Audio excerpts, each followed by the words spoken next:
This week on Inside the Headset, we are featuring the Green Bay Packers defensive quality control coach, Justin Hood. Coach Hood highlights the importance of integrity and coaching the right way, details his personal experience transitioning from college into the NFL, and speaks about the benefits of the AFCA 35 under 35 program. Now, let's get inside the headset with Coach Hood.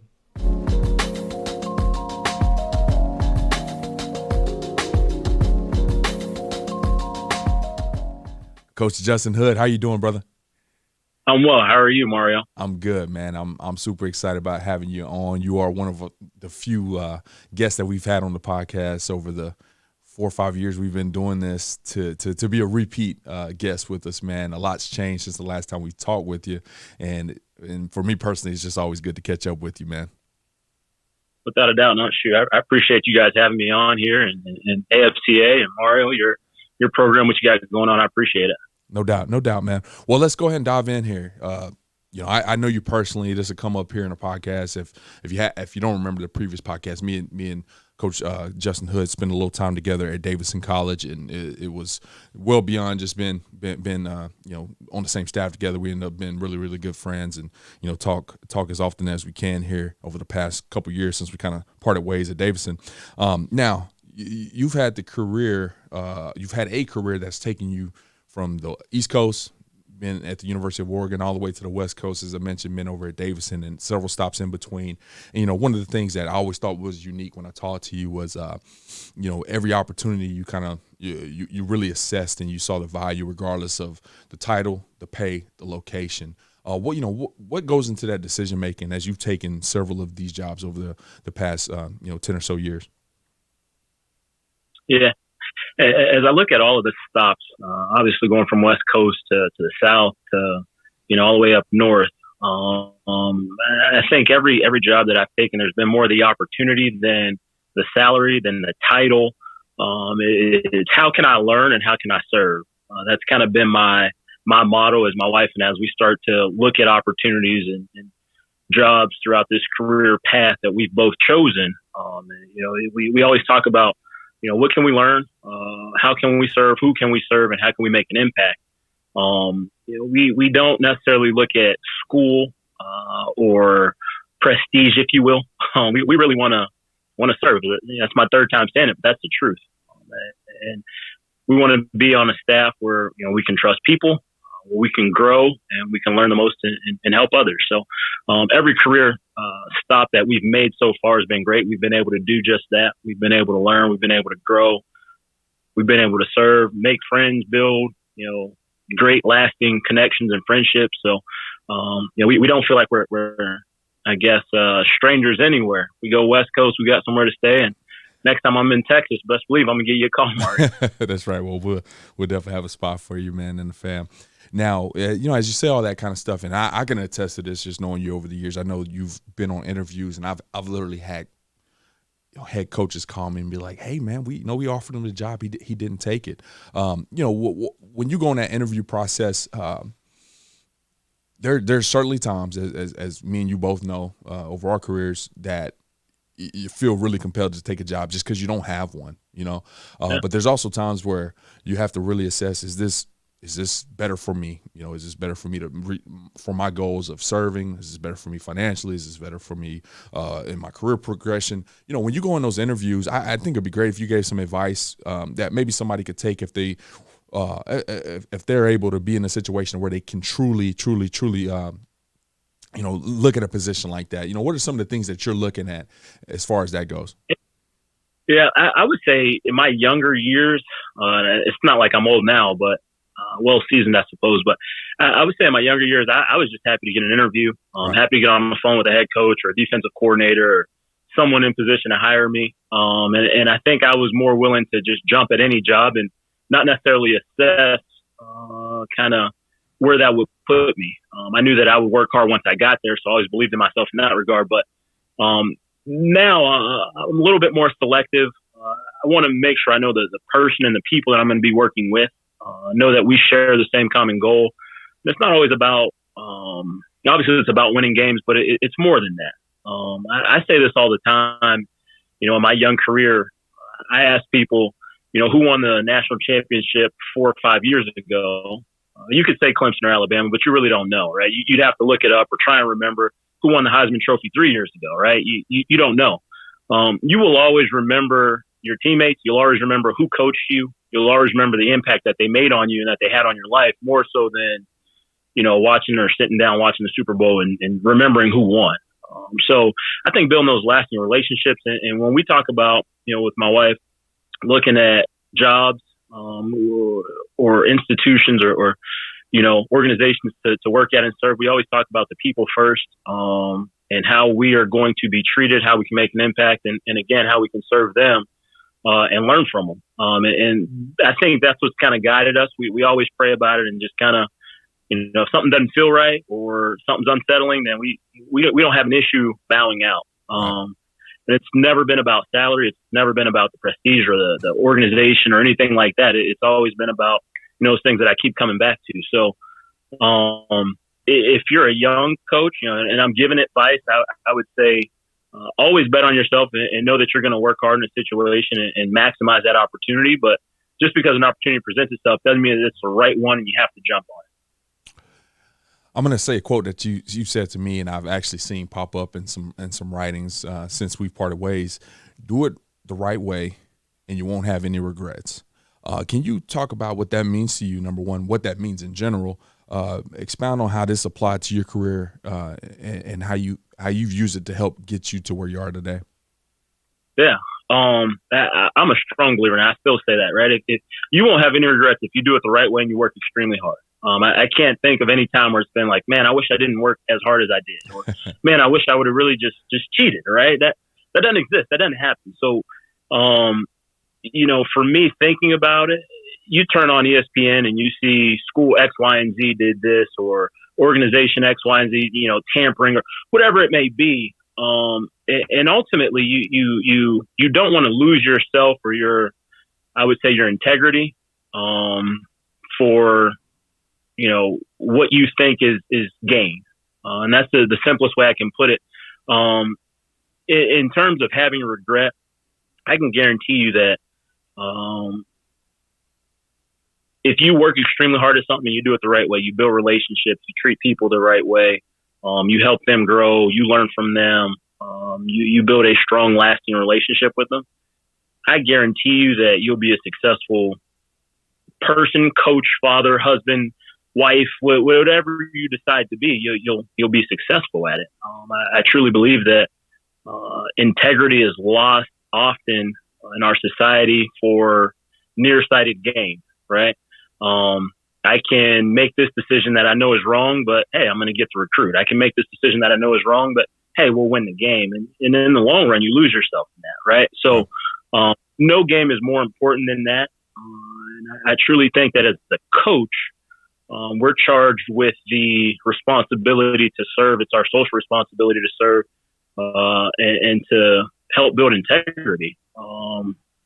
So I don't know if I answered your question. I think that was long-winded, but for me, thinking about that and truly who I am, that's kind of what I come back to often. No doubt, man. You certainly answered the question, and I'm going to fast forward here in a second and talk about your interim experience at Davidson. But having an opportunity to be on the staff with you, our success on the field it didn't necessarily show up, right? But like you mentioned, man, I felt like we all did things the right way. I felt like regardless of what that scoreboard said, it wasn't guys on football scoop in the middle of the season. Yeah, and hey, reality was we saw some writing on the walls at times that, that was kind of coming. But the reality of it was, man, we poured ourselves into those young people, and I'll pause right now, and you look at Phil Trotwine, who was our tight ends coach at the time. He's the offensive line coach at Penn State. Matt Applebaum is the offensive line coach at Boston College. You're with the Green Bay Packers.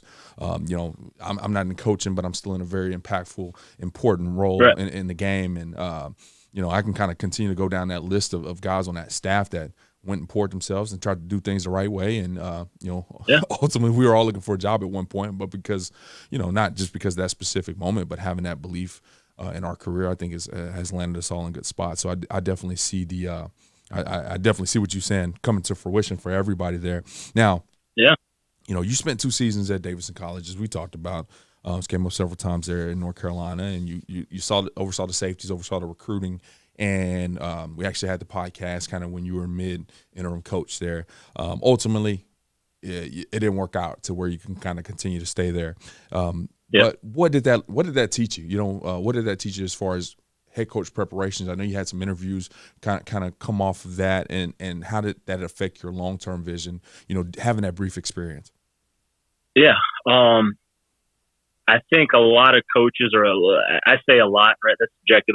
I would say that many of the coaches that I've come encounter with have always, you know, wanted to sit in that seat, right? I want to be a head coach. Right. And I think as an assistant, you say all the time, you know, I wonder why we're doing this and why we're doing that. And, you know, you ask all these questions, right? Oh, this is wrong. If I were the head coach, I'd do this or whatever, right? And I've been around staff and people that have done that. Sitting in that seat, completely different perspective, to tell you the truth. I think the majority of the time you are putting out fire so that your staff can go build young men, truly. You are removing obstacles so that your staff, they can maximize their opportunity and the time that they have in front of the players to help them achieve, obviously, what the common goal is to win football games. So I think moving forward, how that's kind of changed my career, definitely listen first. Definitely have the perspective of, you know, I wonder what the head coach actually has versus what he's telling us, right? What's the actual obstacle here or the challenge versus what we see and what we're being told as assistant coaches. So a lot more gracious, you know, now that I've, you know, quote unquote sat in that seat, even though it was a short amount of time. The one thing I can say, and I think I knew this before, but it just affirmed, is that this is a people business. It is not about what you know necessarily or, you know, how demanding you can be on someone. It's about building a relationship and getting in the trenches with someone, rolling up your sleeves and working together to get the common goal achieved. And I think I really found that out in a real up close and personal way. Absolutely. Well, you know, you said something there, man. I like to dive a little bit deeper into it and maybe see if you have a philosophy on this. I've talked to a couple coaches here recently, and we were kind of talking about when you're sitting on a staff as an assistant, as an offensive coordinator, defensive coordinator, whatever, you have a role, and you're evaluating that head coach. You know, you don't necessarily label it that, but you're sitting there and you're watching every last decision because you're part of it. And you would be lying if you said there's something that my head coach did that I never disagree with it, right? You as somebody growing, you definitely should have some. Oh man, I wouldn't do that if I was the head coach. How do you actually go about that to not necessarily be in a destructive way, be constructive for yourself as a career goal, like basically saying, hey, there's things that I really love that this head coach does, but you know, not so much. Basically, I'm gonna make a note that this is how I would do it differently. Yeah, I think it's just that. I think it's exactly what you just said, right? When you become a part of a staff, right? When my wife and I, when we say, hey, we want to go work at, you know, this organization, what we are giving up or what I'm giving up and what I'm accepting, what I'm giving up is the fact that I don't make decisions. I'm accepting that, right? And what I'm accepting and what I'm saying and when I sign that contract, what I'm agreeing to is I am on board with your mission, head coach, whatever it may be, right? As long as, right, it falls in line with doing it the right way. Yeah. But I think a lot of people often, you know, they can't get past that. They can't get over the fact that, you know what, well, I wouldn't do it that way. So I'm going to, you know, say something. Well, not necessarily, right? I think when you agree to join a staff, you have to get on board what the head coach says. And as you said in asking the question, just take note. Hey, I really like this. I thought this was great. You know, I thought the players responded to it. It empowered me as a coach, right? It made me feel like I could truly make an impact here. And there are some things that, you know what, I felt a little handcuffed in this regard, or I didn't like this, or, you know what, I don't think that was great for scheduling. I don't think it allowed our players to grow or maximize growth. So I think you write those things down. I think early in my career, there are a lot of things that I didn't write down. Right. My first job, I was at the University of Oregon. We went to the national championship and then a Rose Bowl. And I'm like, oh, this is coaching. It's pretty easy.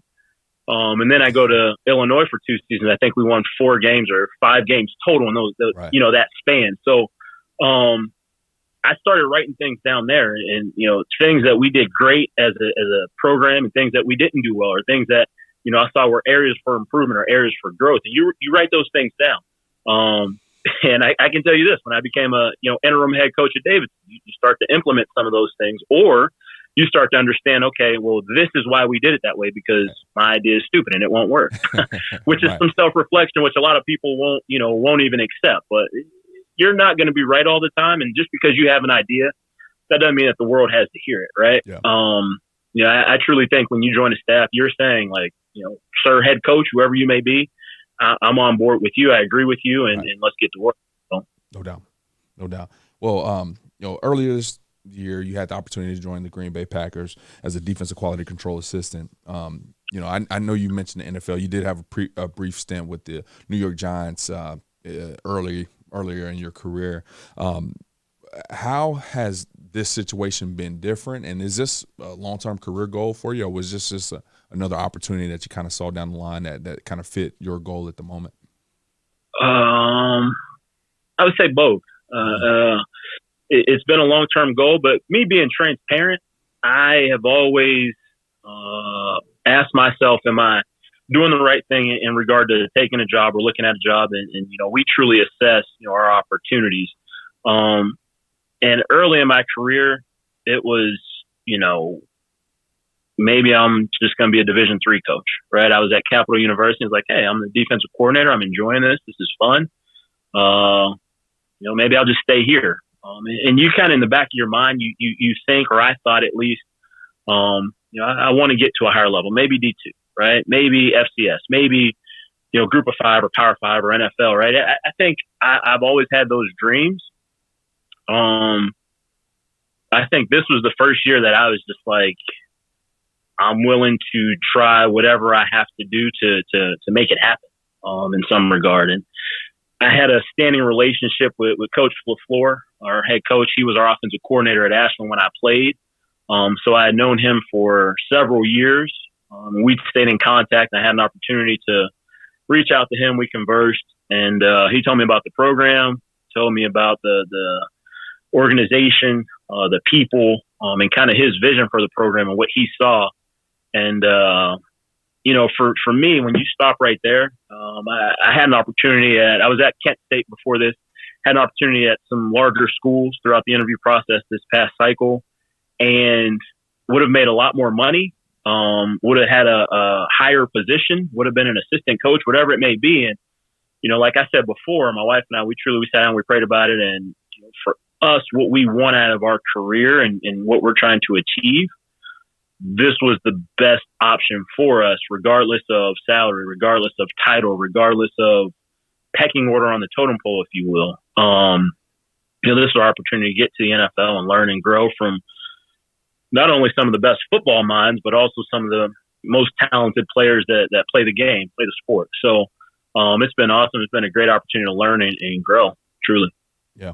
And well, congratulations on that, man. I've been super excited since we touched base on that a couple months ago. Now, I do want to mention you between I want to say, was it what did you take after Davidson College? I got my notes right here. Western Carolina, outside linebackers. That's right. Yeah, you went to Western Carolina, but after that, you had the opportunity to go to Kent State, Reviver program that has for a long time kind of struggled getting over the hump. Won the first ever bowl game in school history. And so you kind of land here, man. And one of the things that I do want to highlight, as you get to experience some of those things. Obviously, as I've stepped out the game, and I don't get to win on Saturdays anymore, man. And those are great feelings, man. That's stuff that you just don't forget. But one of the things I have been able to do is live vicariously through the coaches, number one, that I've had the opportunity to share staff with, and live vicariously through these guys that come in through this 35 under 35 program that we've established here. And honestly, man, it's been super fun just watching guys take these, great jobs and have success. And you've been one of those guys. And Coach Mahaffey, I don't know if you've had the opportunity to chop it up on this, but he's a former member of the 35 under 35 as well. Talk to me about that program. We're about to open up the application process, and just tell our listeners, if you're under 35, you fit the qualifications, why you should be interested in doing this? Like I've said throughout this entire interview, it's about the people, right? The guys that were in my class, Nick Hill, you look at what he's doing at SIU. It's unbelievable, right? I mean, they're in the playoffs, they're winning football games. Just the guys that I was able to meet. Coach Marion's at Pitt, right? Went to Hawaii, now he's at Pitt. Guys that are, I don't care what level, whether it's high school, whether it's Division III, whether it's Power 5, you learn and you get a chance to meet and grow, ask questions, build a network. And truly, I feel like going through that program, invaluable information that I don't know that I would have had access to had I not done that program. And that's the truth. I think we had Coach Cutcliffe come in and speak with us. We had former members of the under 35 class come in. We had James Franklin come in and speak with us. Just the knowledge that they have, right? And you get your notebook, and I promise you, I read through those notes often, but literally the 2-day program that we were at the convention, I promise you over 45 pages of notes, which is insane, but I'm just sitting there and all I could do is just take it all in and absorb the information and ask questions. And the growth that I've experienced, I would say moving from that has been way higher than it was before I entered that leadership program. So that's been kind of cool. And then going back to Coach Mahaffey, I was actually with him yesterday. We spent Father's Day poolside hanging out. Coaches, awesome. It's been great to be around him and talk some football. And he's an offensive guy, so we don't fault him for that. But it's been great. Good, man. Well, that program is only as good as the people that you put in it, and you guys have continued to raise that bar and the expectations of the type of coaches that we get into that. So I appreciate what you've done, not just in your career, man. I appreciate you. You've been a great friend and always, checking up on me when I'm not checking up on you. So thanks for your time. What'd you say now? I said, yeah, shoot, it's been fun. No doubt, brother. Well, if you don't mind just dropping your social media account, I know you don't tweet much. You're not a huge Twitter guy, but if you don't mind, dropping that, if anybody has any questions, they at least know where to reach you. Yeah. At Coach Hood 3 is my Twitter handle. And now that I don't recruit, my DM box is pretty empty. So shoot, I'll respond to it. That's right. But yeah, reach out for sure and love to connect and answer questions and learn from each other and grow. All right, Coach. Well, I sure appreciate your time. Thanks for coming on again with us, and best of luck, and go Pack Go. Go Pack Go. Appreciate it. Thank you. Thanks for listening to this week's episode of Inside the Headset. If you heard anything on this episode that you would like to learn more information about, head over to afcapodcast.com, where you can find every episode and all of the corresponding show notes. While you're there, take a second to rate, review, and subscribe to the podcast. If you have any questions, comments, or suggestions for the show, please let us know by sending an email to podcast@afca.com.